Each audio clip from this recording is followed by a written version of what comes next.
Warm greetings. Welcome for online video session on operating system. Myself Jagdish, Associate Professor, Department of Computer Science and Engineering, Canara Engineering College, Bandpan. In the last video session, we have saw the deadlocks, definition of deadlock, and in this video, we'll see the allocation graph. So in the last video session also we saw some allocation graph examples. See, in this video session, we'll see the one example on allocation graph with a deadlock. That is, suppose the process P3 requests an instances of resource type R2. So process P3 requesting a resource type R2. Since no resources instances is currently available, a request edge P3 is holding R2 is added to the graph. See, in this P3, there is R2, it has a two instances. One instance is held by P1 and another instance is held by P2. At this point, two minimal cycle exists. Which are the cycle? One is P1 R1, R1 to P2, P2 to R3, R3 to P3, P3 to R2, R2 to P1. Same thing. P1 to R1, R1 to P2, P2 to R3, R3 to P3, P3 to R2, R2 to P1. P1. So this is one cycle. P1 to R1, P1 to R1, R1 to P2, P2 to R3, R3 to P3, P3 to R2, R2 to P1. So this is one cycle. Next, the second one is P2, this is not P2 to R3, P2 to R3, R3 to P3, P3 to R2, R2 to P2. So this is one entire cycle. This is one entire cycle, and another one is this is one entire cycle. So there exists a two cycle in the system. Process P1, process P2, process P3 are deadlocked. So since it formed a cycle, so all these three processes formed a deadlock. So you cannot find a solution, or the process cannot complete its task because all the three processes got into deadlock. Process P2 is waiting for the resources R3. Process P2 is waiting for the resources R3, but R3 which is held by the process P3. Process P3 is waiting for the one instances of R2, but its R2 two instances is already held by process P1 as well as process P2. So till it P1 and P2 releases the resources, P3 cannot complete its task.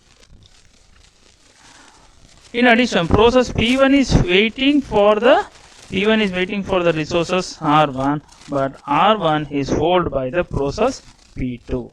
So all three processes are in deadlock condition. So there is no solution for this. So how we are going to solve these deadlock problems in coming slide we'll see. So we'll say in the another one graph is there where no deadlock occur, but cycle is there, but no deadlocks. Consider resources allocation graph in the below figure. So this is a figure. In this example, also have a cycle. Can you see here? P1, R1, R1, P3, P3, R2, R2, P1. There is a cycle. However, there is a no deadlock. Why? Because see here, a P1 is holding the resources. P1 is requesting a resources R1, and P3 is holding one instances of R1, and P2 is holding a resources one instances of resources of R1, and R2 one instance is held by P1, and P3 is requesting a resources of R2. However, there is no deadlock. Observe the process P4 may release its instances of resources type R2. So the one resources which is held by the P4 can releases its resources. It can release because it is not at all requesting to any of the processor, any of the resources. Whereas in the previous diagram, you can see here. 1 minute. You can see here. Yeah, you can see here.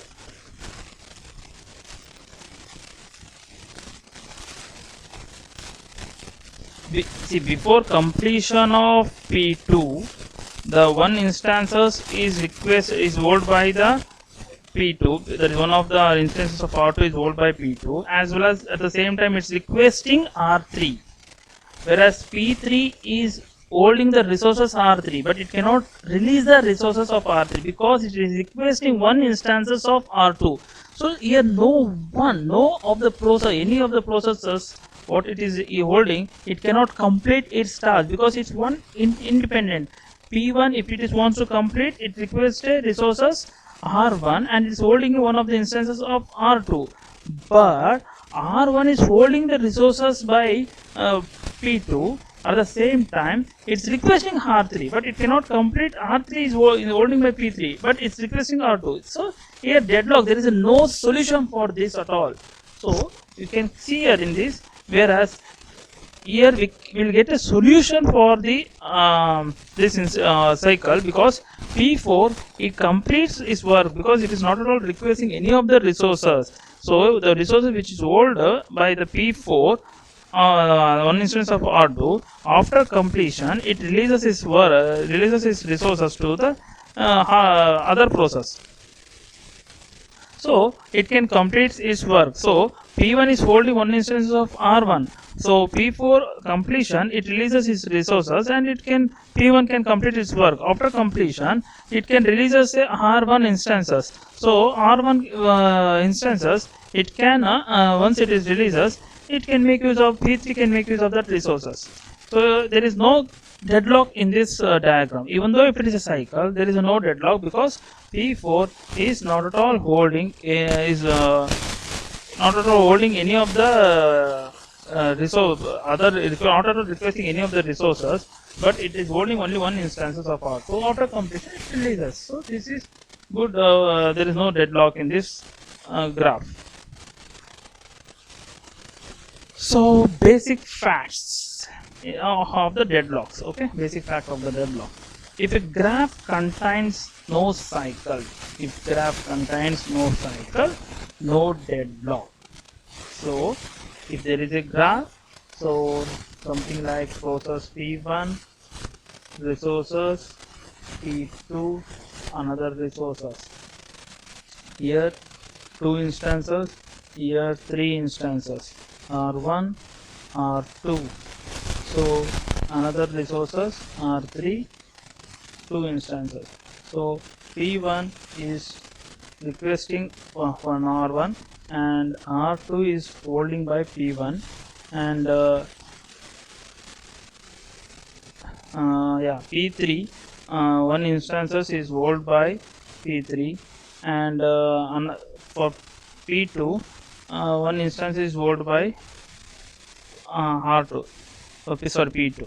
So here there is no cycle. So when there is a no cycle in the graph, there will be no deadlock at all. Okay, if a graph contains a cycle, so if a graph contains a cycle, if only one instances per resource type, then deadlock definitely. So one instances, so this is the resources R1. If there is only one instances, then deadlock may be, there is a chances of getting deadlock. If several instances per resource type, possibility of deadlock. If there is a more instances in the resource type, then there is a possibility. There is not that there will no be no possibility of deadlock, but there is a possibility. Okay, a little bit of there is a deadlock, depending upon the process, what are the resources it requires. Okay, these are the basic facts of the deadlock. So if graph contains a no cycle, then no deadlock. If the graph contains a cycle, then if there is only one instances in the resource type, then deadlock definitely. If the several instances per resource type, possibility of deadlock, not is it not possibility, there is may not or may, that is the condition. Methods of handling a deadlock. So in the previous slide we saw there is a possibilities of deadlocks in the circle, that is in the cycle. Even if there is a cycle, we have found one example. Even though in the graph there is a cycle, there is a, we can resolve the deadlock. And if the we have saw the basic facts that we can avoid the deadlock if there is a no cycle. If there is a cycle, depending upon the resources instances, we can avoid deadlock. And if the instances, if there is only one instances, then definitely there will be deadlock. So we'll see how to handle the methods deadlock. Ensure that the system will never enter a deadlock state. So make sure that the system should never ever enter into the deadlock. If it is deadlock, enters deadlock, then there is we won't get any process, completion process. So the work will be not completely. It will be stuck in a cycle. So deadlock prevention and deadlock avoidance.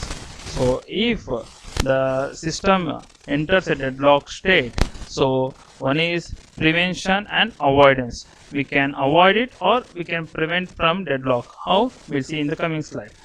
Another one is how to handling deadlock method is allow the system to enter a deadlock state and then recover. One is avoid the deadlock, then you can recover the system. Third one is ignore the problem and pretend that deadlock never occur in the system. Used by most operating system, including one example they are given as Unix. Ignore the system or ignore the problem that pretend deadlock never occur in the system. And one example of operating system is Unix. So three methods for deadlock handling. One is in the deadlock state. If it is a process in the deadlock state, one is prevention and avoidance. In the both are of same method, and allow the system to enter deadlock, and then you can recover that process. Another one is third one is problem. Ignore the problem. The deadlock never occur in the system used by the operating system. So deadlock prevention. Mutual exclusion not required for shareable resources. Must hold for non-shareable resources. Not required for shareable resources. Must hold for non-shareable resources. We'll see one example. The mutual exclusion condition must hold for non-shareable resources. Shareable resources do not require a mutual exclusion access, thus cannot involve in deadlock. Example, read-only files are examples of shareable resources. If several processes attempt to open a read-only file at the same time, they can grant a access to the file. A process never needs to wait for shareable resources. Deadlock cannot prevent by denying the mutual exclusion condition because some resources are intrinsically non-shareable. Okay, so in the mutual exclusion there is a not required for the shareable resources. In the shareable resources, all can read the file, but we cannot alter the file. So in there we can avoid prevent for the mutual that is a deadlock. So there, if there is a one file that is in the reading condition, it is to be read as an input file to the process 1, process 2, process 3. So we can give a permission to all the process to read only for read, that is for shareable resources, but must hold for the, but it's not hold for the non-shareable resources. Okay. So this is one we can avoid or prevent from deadlock. That is entering the process into deadlock. Deadlock prevention. Second, hold and wait. To ensure that hold and wait condition never occur in the system, then guarantee that whenever a process requests resources, it does not hold any other resources. Hold and wait. Ensure that hold and wait condition never occur in the system.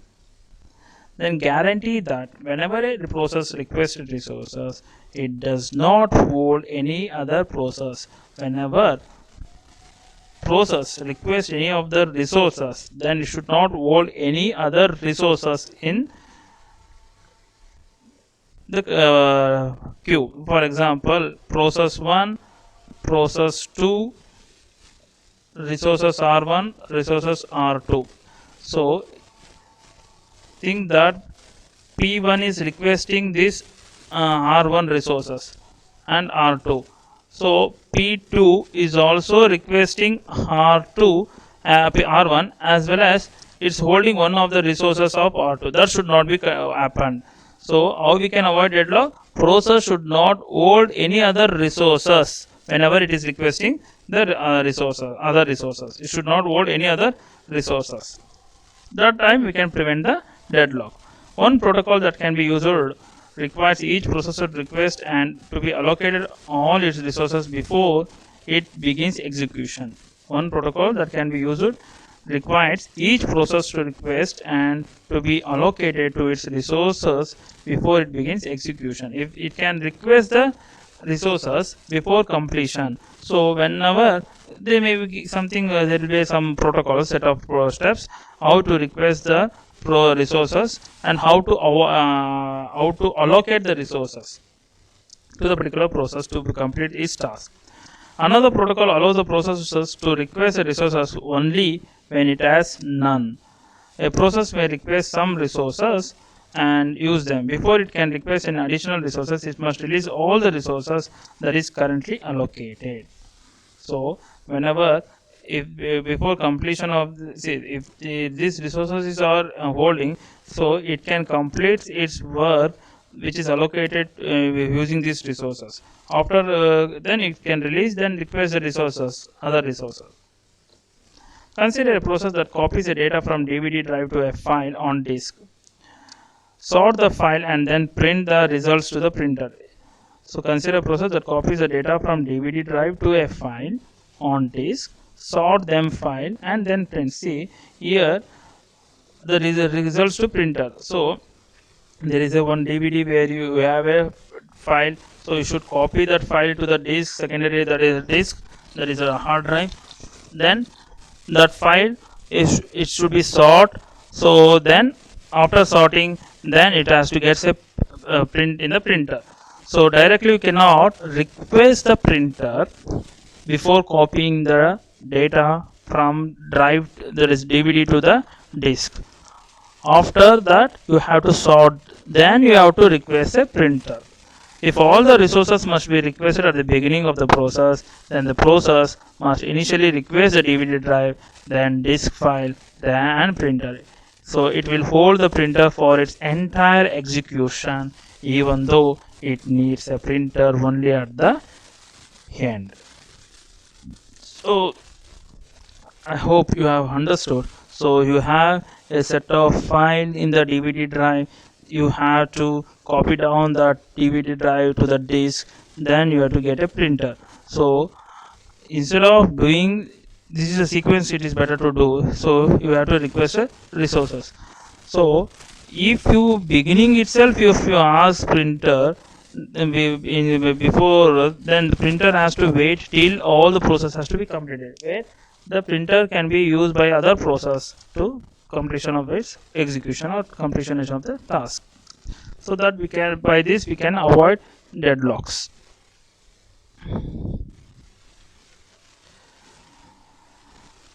No pre-emission. So deadlock prevention, one is mutual exclusion, second one is hold and wait. We saw the example DVD drive to a file on disk. And third point or third deadlock prevention, no pre-emission. If a process that is holding some resources requests another resources that can be immediately allocated to it, then all resources currently being held are released. If a process that is holding some resources requests another resources that cannot be immediately allocated to it, then all resources currently being held are released. So some process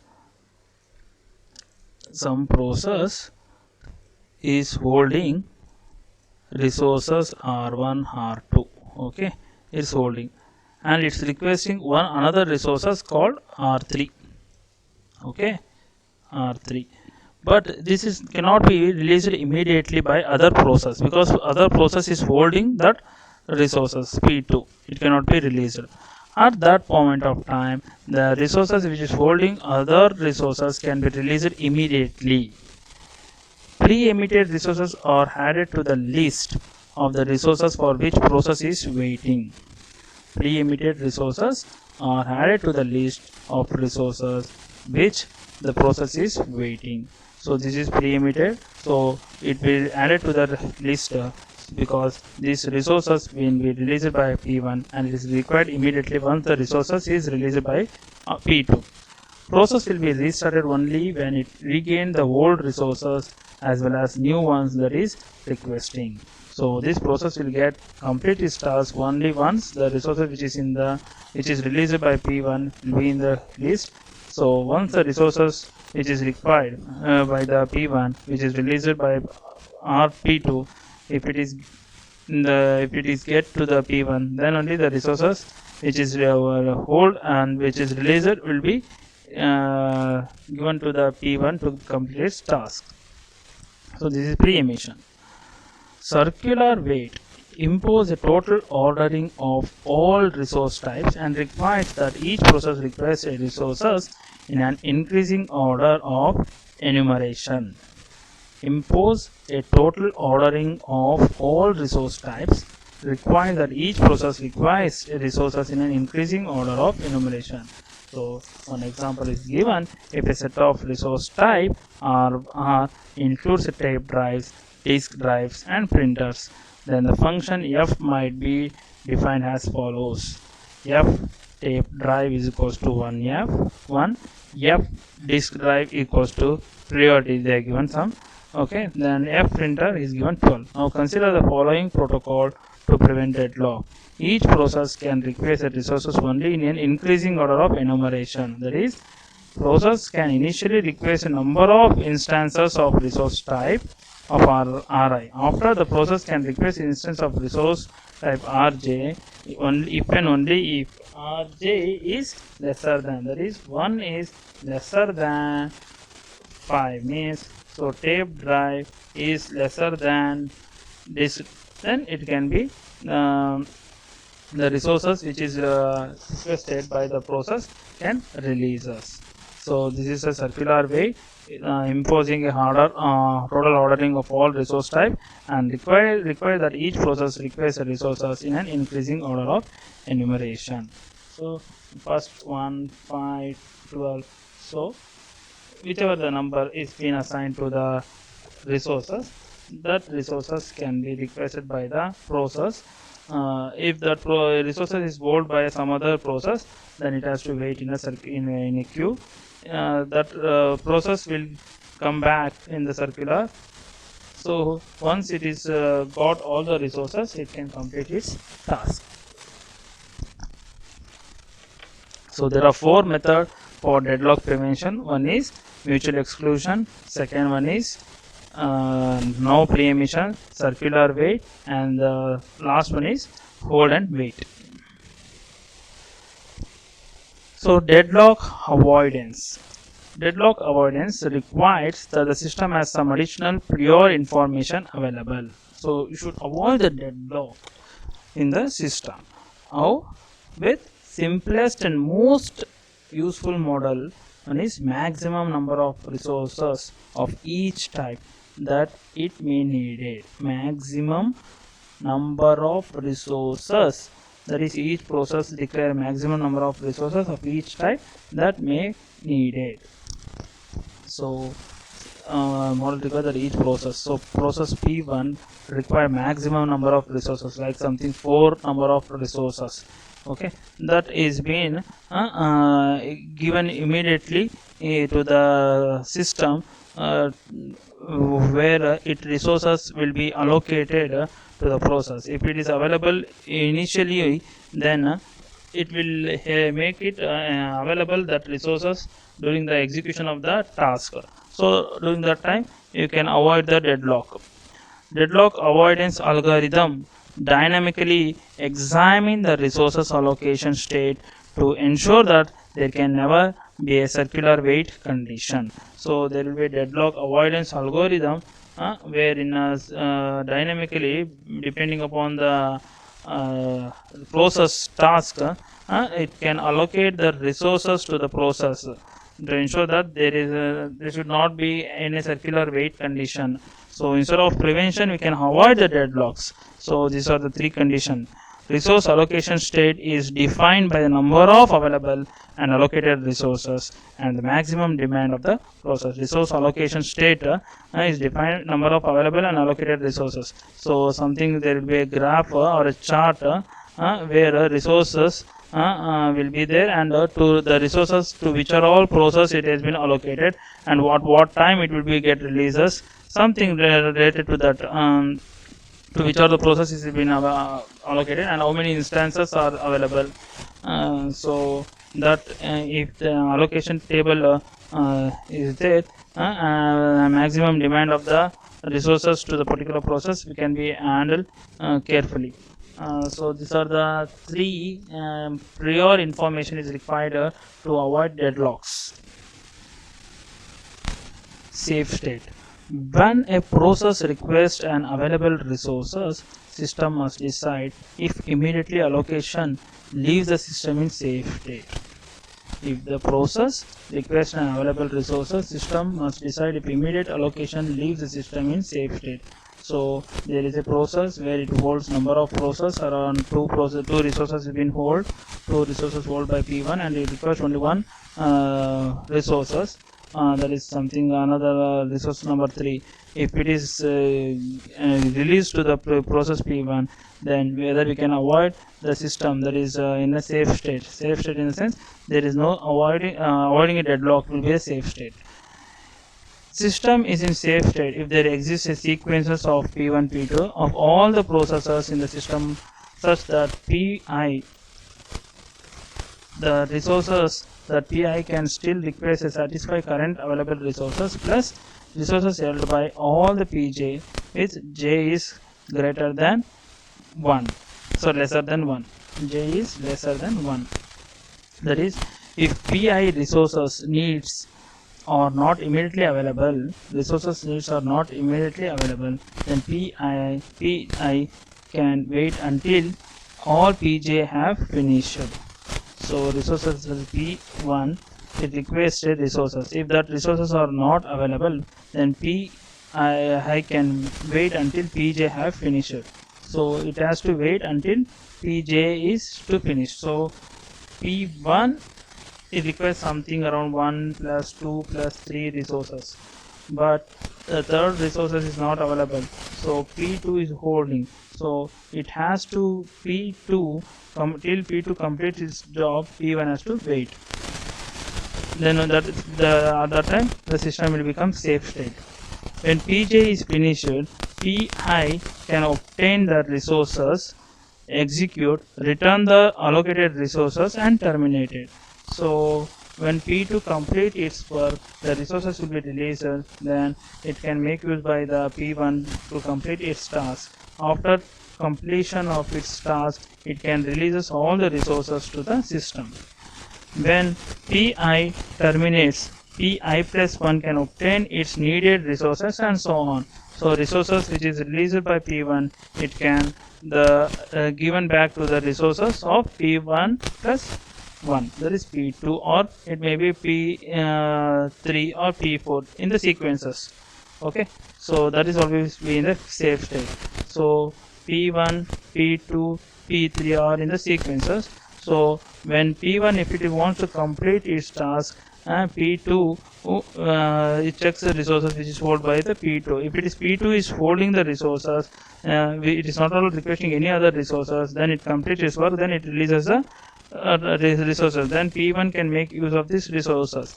Then after it releases, it can release all the resources, then which is another process is waiting, P3. So P3 can make use of the resources which is released by P1 and P2. So by this we can make the system in the safe state. Basic facts of the being a safe state. If a system is in safe state, then there is a no deadlock. If the system is in the safe state, then there is a no deadlock. The deadlock can be avoided also. If the system is in unsafe state, then possibility of the deadlocks. If the system is in unsafe state, then there is a possibility of a deadlock. Avoidance. Ensure that a system will never enter a unsafe state. So we can avoidance. So how are you going to make it avoidance? One is mutual exclusion, then hold and wait, then no pre-emission and circular wait. If you make sure that also, then you can make that system in the safe state. So you can make it to enter into an unsafe state if you avoid. So one is if it is safe state, there is no deadlock, and you can avoid entering the system, that is the process, into the unsafe state by using avoidance methods. Resource allocation graph scheme. Climbing edge or climb edge, Pi indicates or requesting resources Rj. Pi requesting a resources Rj indicates that the process Pj requested resources Rj, represented by dashed line. That is climbing edge. Okay, P1 requesting Rj. This is climbing edge, which is represented in dashed line. Climb edge converts to request edge when a process requests a resources.